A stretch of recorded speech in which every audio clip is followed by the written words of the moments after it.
আমরা গুরুত্বপূর্ণ একটা টপিক শিখতে যাচ্ছি, সার্বিক ফাংশন। এটা পরীক্ষায় দেখা দেয়, অনেক পরীক্ষায় আসে, বোর্ড কোশ্চেনে খুব দেখা গিয়েছে। এখানে প্রশ্নটা তোমাকে আগে বুঝতে হবে, এফ যেন আর থেকে আর, মানে ডোমেন যদি আর হয়, কোডোমেন আর, মানে যে কোনো ডোমেনের জন্য কোডোমেন আর, বাস্তব সংখ্যার জন্য বাস্তব সংখ্যা। বলছে এফ অফ এক্স একটি ফাংশন, এই সার্বিক ও অনটু ফাংশন আছে কিনা যাচাই করো। সার্বিকের আরেকটা নাম হচ্ছে কিন্তু অনটু ফাংশন। তাহলে এই অঙ্কটা শুরু করবা কিভাবে? প্রথমে দেওয়া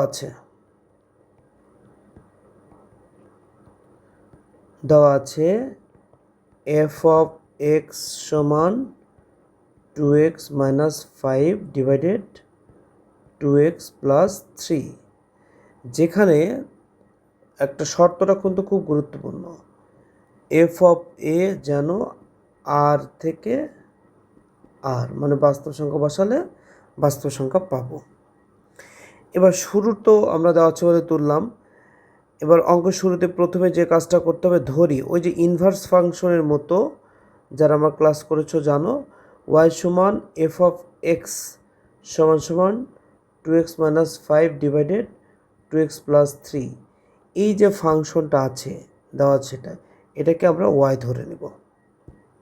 ওকে, ওয়াই ধরে আমরা সমাধান করব। এখন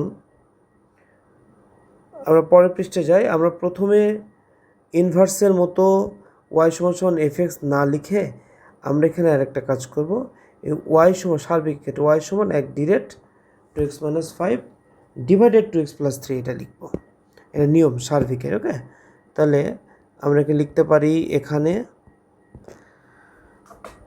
ওয়াই সমান 2x মাইনাস 5, ওয়াই সমান 2x minus 5 divided 2x plus 3। এখান থেকে ইনভার্সের মতো আমরা এক্সের মান বের করব। তো কোনো গুণ যদি করো, এর নিচে মনে মনে 1 আছে, তাহলে 1 2x মাইনাস 5-এর সাথে গুণ করলে 2x মাইনাস 5 সমান ওয়াই, যদি 2x প্লাস 3-এর সাথে গুণ করো তাহলে জিনিসটা এমন হয়। এবার গুণ করে দাও, 2x মাইনাস 5 ওয়াই দিয়ে গুণ করো 2yx প্লাস 3y।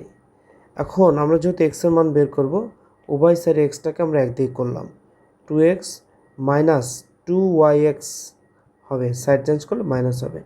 ডান দিকে 3y আছে, মাইনাস 5 সাইড চেঞ্জ করলে প্লাস 5। এখন যেহেতু আমরা এক্সের মান বের করতে হবে তাই এক্স কমন নিলাম, 2 মাইনাস yx থাকলো, 2 মাইনাস 2y থাকবে, 2y থাকবে যেহেতু এক্স কমন গিয়েছে। এখানে 3y প্লাস 5 বা x সমান 3y প্লাস 5 ডিভাইডেড, এই যে 2 মাইনাস 2y সাইড চেঞ্জ করলে কী হবে, ভাগ হবে। এটা আমরা কিসের মান পেলাম, এক্সের মান। এখন এখানে আমাদের যে কাজটা করতে হবে, এখানে দেখো যে ভগ্নাংশটা এসেছে, হরে আছে 2 মাইনাস 2y, এই জায়গায় তোমাদের মূল সার্বিক ফাংশনের বিষয়টা জড়িত আছে। এখানে তোমাদের একটা কথা লিখতে হবে। সে কথাটা কি, দেখো আমরা শেষ পর্যন্ত এক সমান এটা পেয়েছি। এখন এই জায়গাটায় আমাদের যে শর্তটা ছিল, সেই শর্ত অনুযায়ী এটা বাস্তব সংখ্যা হতে হবে।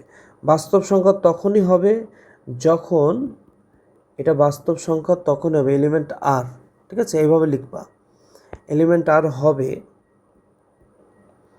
যদি এবং কেবল যদি হর শূন্য না হয়, মানে এই হরটা 2 মাইনাস 2y যদি শূন্য হয়, তাহলে এক্সের মান তো কোনো বাস্তব মান পাওয়া যাবে না। তার মানে এক্সের মান বাস্তব মান পেতে হলে 2 মাইনাস 2y কি হওয়া যাবে না, শূন্য হওয়া যাবে না। অর্থাৎ বিষয়টা এমন হবে, 2 minus 2y is not equal 0, এটা শূন্য হতে পারবে না। তাহলে শূন্য, ওয়াইয়ের মান কত হলে শূন্য হতে পারবে না, এখন সেটা আমরা বের করি। তো মাইনাস 2y থাকলো is not equal plus 2 side change করলে মাইনাস 2। দেখো উভয় পক্ষে মাইনাস 2 আছে, বা তুমি এইভাবে লিখে দাও, মাইনাস টু ওয়াইয়ের সাথে গুণ অবস্থা আছে, সাইড চেঞ্জ করলে মাইনাস 2 ভাগ হবে, তো ওয়াই ইজ নট ইকুয়াল 1। তাহলে আমরা যে ওয়াইয়ের মানটা পেলাম, তার মানে এই y1 বাদে যে কোনো মান হতে পারে। তার মানে তুমি যদি এই জায়গায় মনে মনে 1 বসাও, তা 2 - 2 মানে 0, সামথিং ভাগ 0 মানে কি অসংজ্ঞায়িত। তার মানে এটা 1 ছাড়া যে কোনো কিছু হতে পারে। তাহলে এই ফাংশনের রেঞ্জ হলো r থেকে -1 বিয়োগ। এখন সার্বিক আমরা কিভাবে বুঝবো? দেখো, তোমাদের প্রশ্নের শুরুতেই ছিল, আমি বলেছিলাম এইটা খুব গুরুত্বপূর্ণ লাইন। এফ যেন, এখান থেকে আমাদের বুঝতে হবে যে এটা সার্বিক কিনা। এফ যেন আর থেকে আর, এই লাইনটা আমি এখন এখানে লিখব, এফ যেন আর থেকে আর। আর আমাদের বের হয়েছে রেঞ্জ বের হয়েছে আর -1। এখন ডিয়ার স্টুডেন্টস, এই যেন মনোযোগ দাও, এই যে শর্তটা দেওয়া থাকবে আর থেকে আর, ডান দিকে যে শর্তটা থাকবে আর তুমি যেটা বের করবা আর বাদ -1, এই দুইটা যদি সমান না হয়, আবার রিপিট করতেছি, এই দুইটা যদি সমান না হয় তাহলে এটি সার্বিক ফাংশন নয়। যদি এই দুইটা সমান হতো তাহলে সার্বিক ফাংশন হতো। সবসময় শর্তের ডান সাইডে যেটা থাকবে আর রেঞ্জ যেটা বের হবে ক্যালকুলেশন করে, এই দুটো সমান হলে সার্বিক, সমান না হলে সার্বিক নয়। যেহেতু এখানে রেঞ্জ আমাদের যেটা বের হয়েছে ইজ নট ইকুয়াল কোডোমেন। আরেকটা বলে রাখি, এই আরকে বলা হয় কোডোমেন।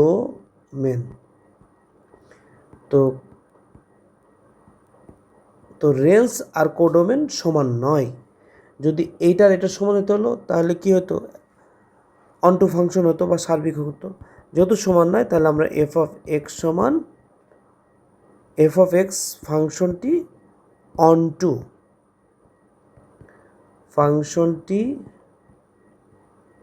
অনটু বা